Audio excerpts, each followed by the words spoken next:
French word for brothel, clapier, is thought to be the origin of the slang term for gonorrhea, the clap. It remains the most common sexually transmitted infection in the world.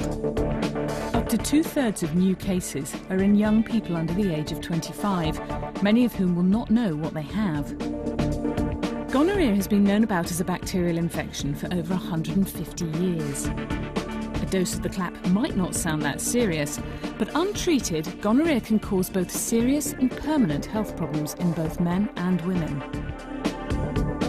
Gonorrhea is a bacteria that's spread from sexual contact, either oral sex or unprotected vaginal or anal sex. It can affect the throat, it can affect the rectum, and it can affect the cervix and urethra of women, and the urethras of men. Gonorrhea is highly infectious. You stand up to a 1 in 4 chance of catching it from an infected partner through unprotected sex. More men are diagnosed with gonorrhea as their symptoms are easier to spot. This slide shows the case of a young man who came to clinic complaining of a discharge. You can see there's a thick yellow discharge coming out of the tip of the penis. There's some slight redness around the head of the penis also. He had this yellow discharge which had been there for about 3 days, and it was intensely painful when he went for a pee.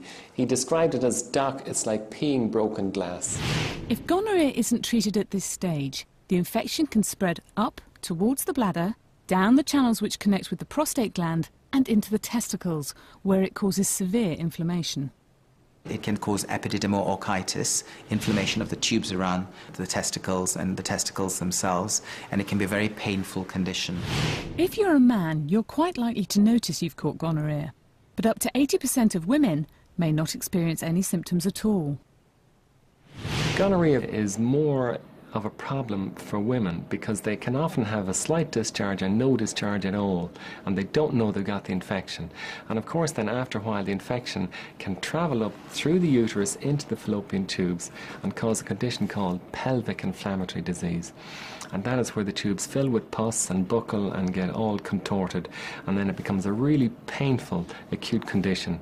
And if that's not diagnosed and treated properly, the tubes can be damaged permanently, and the woman can be left with tubal infertility and chronic pelvic pain. The gonorrhea bacteria can attack the body in some quite surprising places. This slide shows a young man who's got gonorrhea of the eye. How would somebody get gonorrhea in the eye? Well, obviously, if somebody has a discharge from the penis and they go for a pee and the discharge is on their finger and then they rub their eye, you can easily transmit it to yourself like that. Or there are other ways, just use your imagination. Gonorrhea is currently on the rise amongst young people, and particularly in inner cities.